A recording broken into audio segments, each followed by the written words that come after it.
I'm going to keep this simple. But before, on behalf of JP Morgan, I wanted to thank the partnership with you. It's nice to be here. The bank is the 10th largest bank in Brazil today, which is crazy if you think about what happened in the country in the last 25 years. And people know us by being an investment bank and private bank, but we are more than that. We're very active in payments, in forex, in lending, so it's a full-fledged wholesale platform. And that's why we are here, to be close to you guys. We worked together for a while. He's a great partner, has been a great partner, even after he left the bank. I would say that André Maciel has been missed. He tends to be asking the tough questions, and when we had a very difficult mission, we would put in his hands and he would convert the deal and get the mandate and put this to work.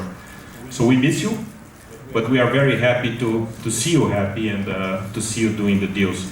So my suggestion is that we start with your personal journey, then we move to why Brazil or Latin America for SoftBank, and then talk a little bit about specifically your funds and strategy. Thanks for being with me, it's an honor, and as I told you, we miss you. Thank you, Jose. It's funny because Michelle that was just presenting, she was my first boss at JP Morgan, and you're my last boss at JP Morgan, so it's funny. And everybody here apparently worked at JP Morgan at some point as well, so it's an interesting organization. I do miss JP Morgan a lot. I think the banking job is something, the investment banking job is something that's amazing. But most of the times, you're just selling yourself to a client, you're selling your advice, your creativity, and you learn that. And I do miss a lot. The environment is a fantastic institution. The team that's over there, the average tenure of the team at JP Morgan is about, I don't know, at least the guys that started with me are all there. So we had people who were there 25, 20 years. Except the underdogs, right? Yeah, exactly. Like me. So it was funny. Throughout my career at JP Morgan, I started actually in the private equity, and then I moved to investment banking. And throughout probably the last 7 years, I was covering technology. And in covering technology, 2012, 2013, there was nothing. There was Mercado Libre, there was public, and that was it. But then you started seeing some things that were popping up. A little company called Globan in Argentina that we IPO, $60 million IPO. Company is close to $4 billion in market cap right now. Mercado Libre, where IPO, I think the time of the IPO, the company was worth $700 million. Back in the beginning of this year, it has beaten, actually a few weeks ago, it has beaten eBay in market cap at above $30 billion. There was this little payments company that we did some private placement work called Stone, and Stone became a fantastic company as well. And I started seeing a lot of these things. And also JP Morgan for a while, I had done the deals that I wanted to have done. I had worked in different areas, different projects, large IPOs, large M&As, and I thought that there was an opportunity. But I'll tell you, taking the risk of leaving a career that I think was going well to start something new was really scary. And I had a direct boss, and then there was his boss. I voiced the idea with my direct boss. He's like, I don't know. And then I went to talk to Jose. Jose had a different career at JP Morgan because he didn't come from JP Morgan. He had been at other institutions. He almost opened a bank himself. So he's very entrepreneurial. And I go to his office and he's like, André, shut the door. He's like, what do I do? He's like, man, you gotta go. You're gonna have backing from all these people. At that time, we thought they were going to have backing from some very wealthy Brazilian individuals. And he said, you're gonna be fine. Just go, do it for sure. I was like, yeah, I'm gonna do it. And then I left the bank and started. And then you learn the initial things of a startup, which is having sources, having partners. It's a really difficult thing. So JP Morgan, things are not going well, I really don't tell people. If you have a partner and you don't believe the partner is delivering, you're super upfront and you are in that dynamic all the time. And for basically 3 months, I was an entrepreneur, and being an entrepreneur is probably the hardest thing I've ever done. It's super hard. It's a roller coaster, because the beta of being an entrepreneur is crazy. At JP Morgan, if you had a win, you're happy, you're celebrating. If you had a little win as an entrepreneur, even if it is a nice meeting, you're just high-fiving and you're commemorating and you're celebrating, you're doing all these fun things. But when you have like the small defeats or the big defeats, it feels like everything, you lost everything. So this guy that we thought were going to back us in our fund, we went to the meeting with the guy, and probably was one of the initial meetings. We're not very well prepared. And I probably did like 250 roadshows, probably half of them failed, but I kept telling all the companies who were doing roadshows with us, you need to do this thing better, this other thing better. So we did our roadshow, everything went wrong. All the things that I advised on, like, I did nothing of that, super nervous, unprepared, etc. So this guy says, fund? No, I'm not going to invest in funds. I left the meeting, I was like, fuck, maybe I should call JP Morgan back. Like, this is super scared.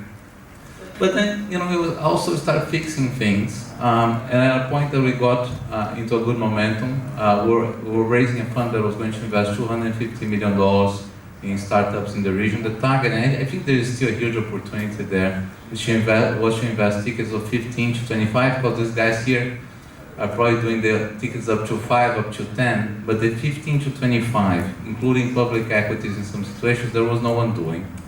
And either you're doing venture, you can diversify the risks very well, or the big firms are doing the larger tickets. For a medium-sized firm doing that type of ticket, there was some white space. And we're going well, $62 million raised, and then SoftBank approached us. It's like, okay guys, stop with this small thing, okay, you guys will do something a lot bigger with us. And then we moved, and that's how we started the $5 billion fund. It's a great story, and I was following the story from my office, and it ended up quite well. Why Brazil? Why Latin America, but specifically why Brazil for SoftBank now?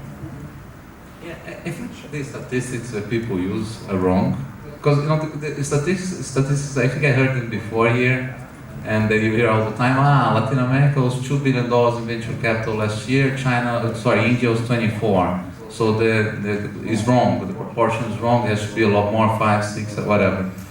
It's not really that. I mean, if you look at the technology value in Brazil alone, if you put together, Brazil is 35% of Instagram. Instagram is a $100 billion company. Brazil is huge for Facebook. Actually, São Paulo, Rio, Buenos Aires, and Mexico City are among the top 5 cities for Uber. I think I heard São Paulo only before, but it's huge for Uber. If you look at the prospectus, probably you can infer that just based on the number of riders, you get some $10 billion of Uber in Brazil alone, or in Latin America, but in Brazil most of it. And then you take the Brazilian companies. If you look at the fintech space, public companies, PagSeguro, Stone, the public part of Mercado Livre that's related to Mercado Pago, which is mostly Brazil, huge. So you put all these companies that are listed there, some $50 billion of value. You take the value of the multinationals that are listed there, probably another $50 billion. Then you take companies like Magazine Luiza, which is a tech company as well. It's not really $2 billion. There's $150 billion of value existing in tech space in Latin, just that we're looking at the wrong sample. Yeah, amazing. Your company, Vision Fund, I think the fund was created 2 years ago, and you guys are talking about doing another one. Actually, you already invested 85% of this fund, a $100 billion fund. You just started to invest your $5 billion fund. So the question is, when do you expect to do another $5 billion in the region? Well, I mean, we're going through the first 5, so I think it'll take us a while. We have 3 strategies to invest, right? And this is, I think, the part that we're trying to be very supportive of the ecosystem, and it's one of our mandates. So we're investing in some other funds. We're being very selective in that because that's not our business, but the idea is really to foster the whole ecosystem by those investments that we're doing in those other funds. It's pretty significant, the amount that we've invested vis-a-vis the capacity that was available in the system. And then we're investing directly in companies, and then you guys are aware, investment in Rappi, Log, Creditas, Banco Inter, all fantastic companies. And then one that people are less aware, and I think this one is a bit more under the radar, but we love it, is that we're investing in partnership with the companies that we have in the portfolio. And then, for instance, when you think that we have a company like Uber, that we have it in the portfolio of the Global Vision Fund, but maybe we could have invested with them when they were going to Latin America, it's huge. And we are in the product, we've done already one investment, it's not public yet, but we're launching one of our key operations. It's already pretty relevant in Brazil and Mexico, but we'll make an announcement probably in a couple of months. And then we are doing some massive investments in some other ones. So those go under the radar, but we're very excited with those. Cool. What about leveraging off what you guys do elsewhere at SoftBank in the region? I mean, the experience that you have in other geographies outside Latin America that you can use and leverage off in the companies that you invest. Yeah, I think that goes a little bit hand in hand with the last strategy. There are so the Vision Fund has about 80 companies in the portfolio, and then SoftBank has some investments directly as well. We've done an examination of that portfolio, and we have a view that probably 40 of those would have opportunities in Latin America, and many of them will have opportunities in Brazil. So for instance, Brazilians love social media, where investors in ByteDance, that's the holding that has TikTok. It's a type of Snapchat that actually became viral in the US and China. Is amazing. If that thing works in Latin America, it's fantastic. We're investors in a company called PNN Good Doctor that basically provides access to healthcare by using artificial intelligence, and then you can leverage the number of doctors. If something like that works in Latin America, it's a market that's really, it will really support something like that because people don't have access to appropriate healthcare. So there are several that we're trying to bring the models down to the region. It's not easy. It is not easy to open a company in Brazil, start a company in Brazil, find the right people. But if we can do those, like maybe investing in Uber in day zero in the region. Excellent. On that, let me just make a quick comment. I spent the whole day here, and I heard a lot of things about how difficult it is to do business in Brazil. In my field, I've been doing banking for 34 years, and I never saw the returns that I see in this industry in Brazil. You have people doing 25, 20 ROE consistently. And you have red carpet for the new entrants. I sit in the open bank committee with the central bank, and the level of openness and the willingness of the central bank to allow new entrants to be competitive is huge. So I would stop talking about how difficult it is to do business in Brazil and start thinking about how to get the business done and how to make money there. It's a fantastic opportunity, and the country is ready for that. You have money, you have investors. And yes, it's difficult, but the returns you're going to get there are much higher than what you're going to get in other places. Well, and I fully agree. I think if you look at how difficult it is to do business in India, with the language barrier, in China, with the controls that are there. I mean, the difficulty is an opportunity in some cases. In other cases, and I think this is the beauty of technology. When you think about all the invoices that you have to pay, and you have some companies like Conta Azul and others that are helping people do the accounting, manage all those invoices very well. So when you look at the opportunities that come from some of the difficulties that they have in the system, there's a huge opportunity to make money. The other thing is, you put Brazil in the context of the region. I mean, it's a massive market. It's a massive consumer market, and that's why these companies have launched products that bring innovation, like Rappi, food are doing so well. Yeah, the scale, right, is incredible. Well, let me start opening for questions in the audience, please. There's one here, please.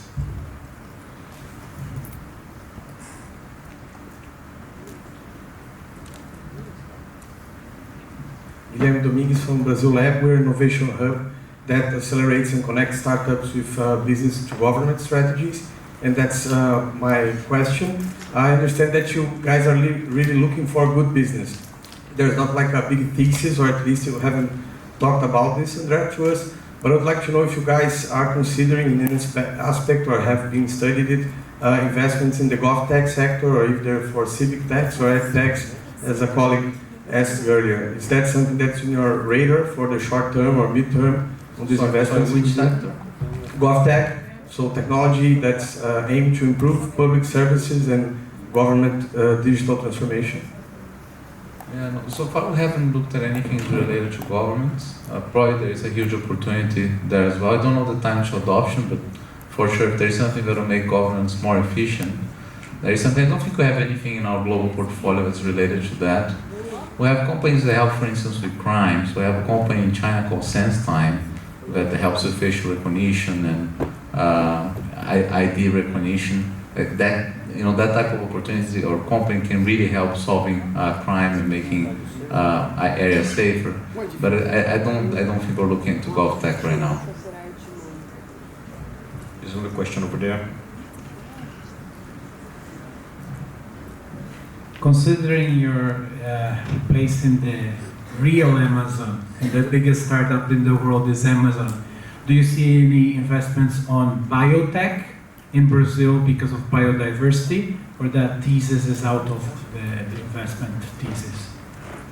I mean, if it is biotech related to healthcare, probably yes. We tend to look at a tier of companies that are a little bit above the startup level. So if there is someone who's being able to drive innovation by using the resources that we have there, it'll be fantastic. It would have been fantastic to have caught a Natura that has done something like that amazingly well back in the day, and I think that that's a good example. So if there are others that are able to leverage on what we have in terms of local natural resources there, it'll make a lot of sense. The other thing that's important is Brazil is a huge agricultural goods producer, and companies that are bringing efficiency, bringing technology, bringing biotech to those segments, those would be fantastic targets. Hello, my name is Shiva Hematiar. My question is around diversity and inclusion in tech. And we see that in the last 5 years in the US, it has become a big issue. You see a lot of large companies and investors talking about diversity and inclusion, hiring a chief diversity officer, really talking about bringing women into the entire ecosystem, from investment to hiring more women engineers, to have more women at the table to make decisions. So I wanted to hear from your perspective in Brazil and outside of Brazil, as you look at investment in tech, how you approach diversity and inclusion in terms of gender and race. Thank you. Thank you. Thank you very much for that question. This is actually a topic that's very dear to me. In banking, there are very few women, which is something that really bothered me throughout the years. And then when I moved to the venture capital and moved to the entrepreneur community, there are even less. So we've been trying to organize like dinners and events, and I wanted to put a balance. It's really hard. And there are a few that are doing a fantastic job, like Lara and Monica at Maya Capital and some others, but the examples are very limited. So at least the part that we're doing at SoftBank, we have a small office right now. We're going to 11 people in Brazil. The plan is to grow it to 70. We're building capacity for that. But we have positions that either we find a very good woman who's a leader in that position, and that could be a director level, social level, trying to fill across the board, or the position stays open. And if we don't find it, it's okay. We just do more work until we find someone who's a really good fit for that position. And right now we have a good balance, so the office is 50-50, and hopefully we'll continue to improve our diversity as we go. And the other thing that we've been trying to do, so we've been putting a little bit of money in sponsorship and trying to foster some events that are promoting gender balance, promoting diversity. So we're putting all those things, trying to put all those things into the mix in the investments that we're doing. If I may add on that, the issue or the subject is on the table. I mean, B3 is here. We just had a round of renovation in the board, and we struggle to find the right people because of gender equality that was a target. So when you look at the picture is not good, but if you think about the last 10 years, I think the evolution has been okay. Yes. We have a lot to do.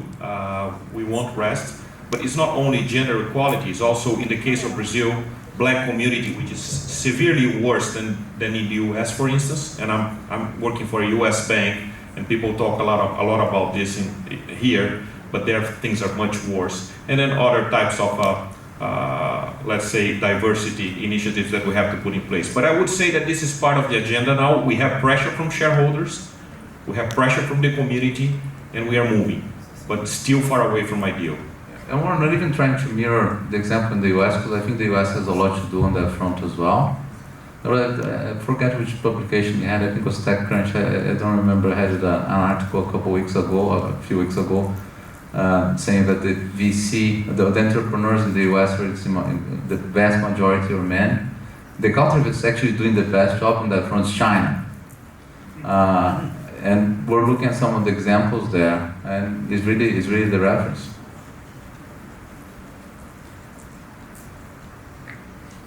Hi, Naim Patel from H2 here in Silicon Valley. There's this concept of a kairetsu, which you're probably familiar with. It's applied often to the SoftBank philosophy of the interconnects between the companies in your portfolio. Can you comment on what is the vision and any examples of interconnects between companies in LATAM and other parts of the world, between the US and LATAM, and any specific highlights you can offer there? Yeah, no, thanks for that question. Every company that we invest gets an email from us welcoming them to the family, and we do think that the whole portfolio works as a family. SoftBank has a little bit of a different approach because we're not really investing, trying to divest in 5 years with me. The returns are there, but we're really investing for the long term in these companies with a view. Well, my boss says, Maciel says that we're investing in these companies for 300 years. And that they should be working together with each other to try to help that ecosystem to become really strong. So I'll give you an example. We invested in a company that were trying to hyperscale in Latam, but then when you go to their tech architecture, and I'm a little bit out of my playing field here because it's not the area where I'm a specialist, but AWS does not offer all their suite of services in Brazil that they offer here. So we need to build capabilities to supply the need for some services that are not available over there. And then we put that company in contact with a company in Germany that's doing that as part of our portfolio. They send some of the technicians. When you can do something like that, it's really, really powerful. And of course, if you can promote some sort of consumer integration, so companies, in the financial sector, we can provide financial services to companies in other segments that we have. That type of play can be really powerful. You mentioned Maza-san. Can you talk a little bit about your experience in dealing with him and Marcelo and the big shots? Yeah, the first time I met Maza, and I think it was being mentioned in the previous panel, I was like, you guys should just not chase money. Do not chase money first year, second year, third year. Just do not chase money. Really chase the market opportunity. And the way he put it is, when I met Jack at Alibaba, he was launching a product, and then it was becoming viral. And then he was starting monetization on some of the different fronts of Alibaba. We're like, no, let's not monetize anything. Let's just build the platform. So there was a little bit of profit here. Like, let's not have profit here. And then you cover this other bit of profit here. And then this other bit of profit here.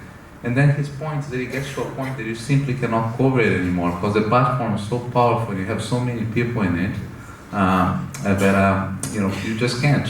For profit will just flow through, and that's how he has done the investment in Alibaba. The other thing that is interesting, because I saw some comments on how we invest in some companies that might be in the same space, but in most cases, this is not a market share game. This is really to develop markets. Companies are working, competing with each other, or even getting better by having some good competition. The market is just developing for everybody. Companies are growing together in a certain sector, and that goes with the fact that we're always always within the funds a minority investor. So we're not controlling any board or not taking management away. We know, we try to know what we don't know, and we rely on the entrepreneurs and management teams to do the work to grow those businesses. Any more questions from the audience? There's one there, please.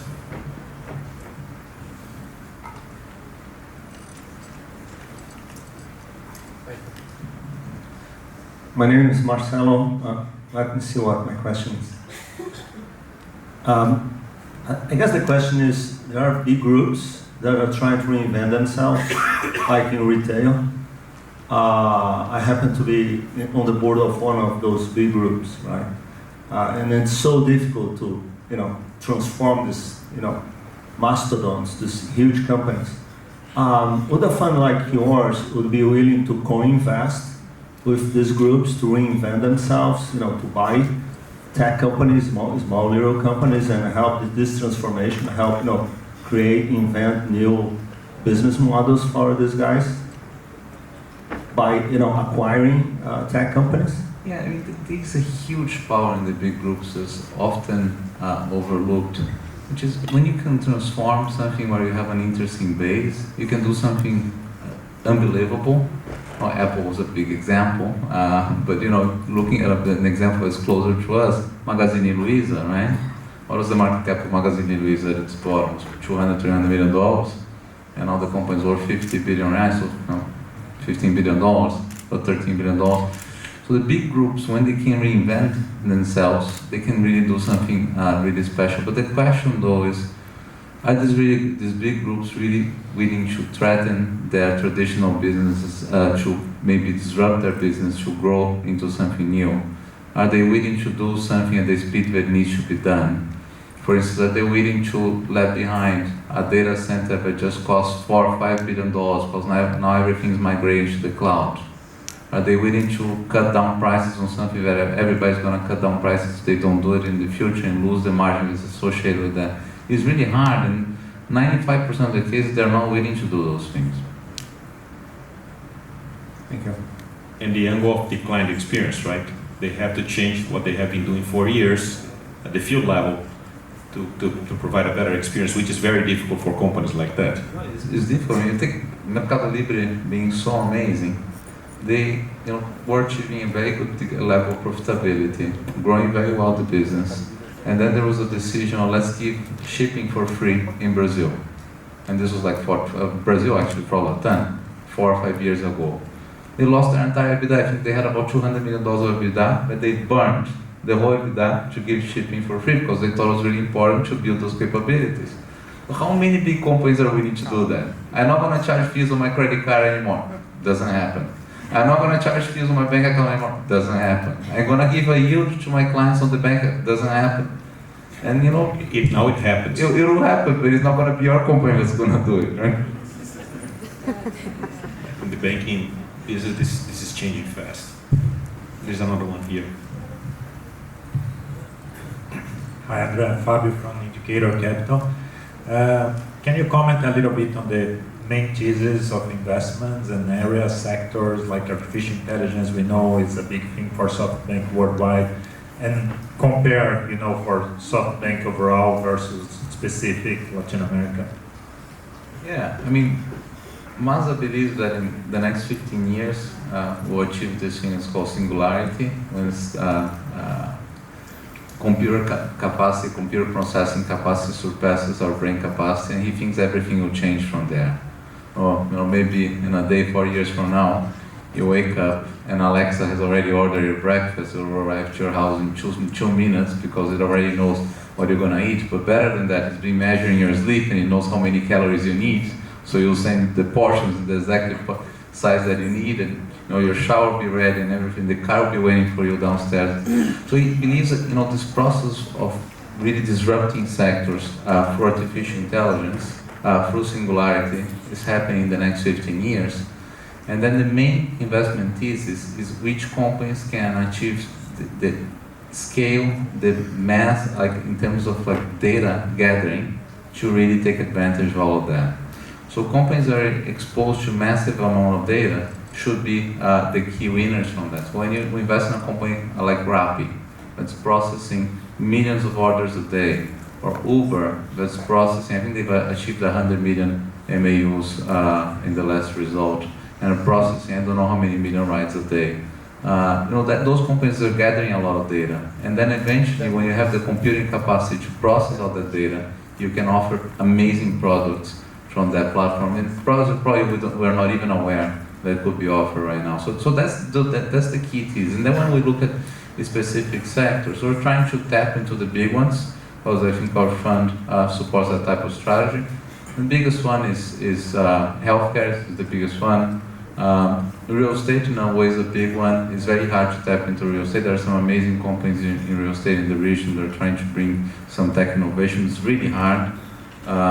Finance is, of course, a big one. Mobility is huge. So yeah, we're trying to go after the big ones because we're able to build those platforms, and those one day they could be worth a lot.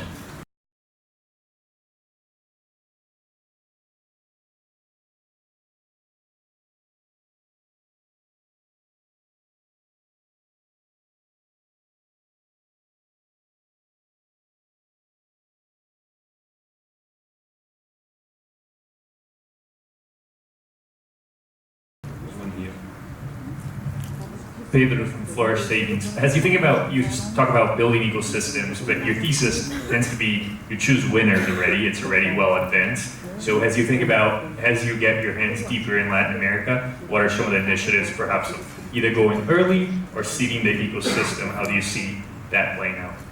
Yeah, no, that's a good point.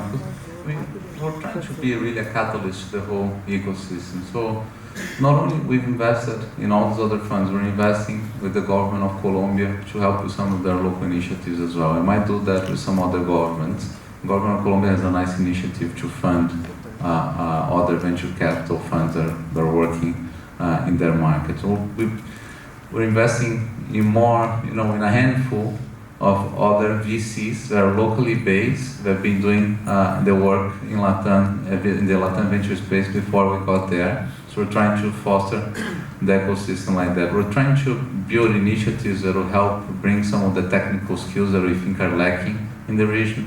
So data scientists, computer engineers, all those. We're trying to build some education centers on those fields. We've been, I think, pretty much sponsoring every event that supports entrepreneurs and supports the communities. We've been trying to talk as much as possible in all the events where we're being invited. We're really trying to be very friendly to the ecosystem because we believe that that's the way to win in the long term, is really being well connected and liked by the system. So that has been our strategy. Do you see a place where you may have a smaller fund going earlier? We have invested in funds that are below us in the chain. Actually, I think we're probably the largest limited partner in the whole region by far in Latin VCs right now. So the idea is that we have 11 people in Brazil. We have probably right now in the whole organization supporting Latin some 40 to 50 people. We're going to grow that number, but we'll never have the capacity to go to the $5 million, $10 million type of investments. We might do that from time to time to be something that is strategic for us, but we'll not have that capacity. So we need others to help us with that, and if they can build amazing companies or help build amazing companies, then maybe we can invest later. That'll be the objective. I was curious what your process is generally when you invest in an entrepreneur. Do you go down there and meet with them? Meet with customers, vendors? What's your process? Good question. It's fairly detailed. So we have a screening process. We use this Airtable, which by the way is amazing, super simple, but it's a very good way of keeping track of everything. We have screened through 330 companies in Latam. So we've looked at everything. 330 is quite a few.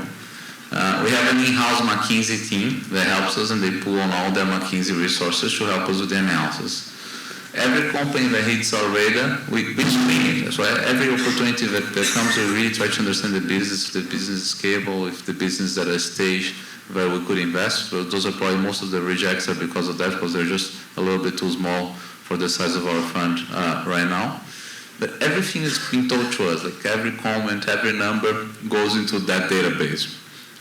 Business is coming back a couple of years from there, the number, the projections, everything that was mentioned to us is there. And after we like a company, the number one thing that we look at the business is the ambition of the entrepreneur.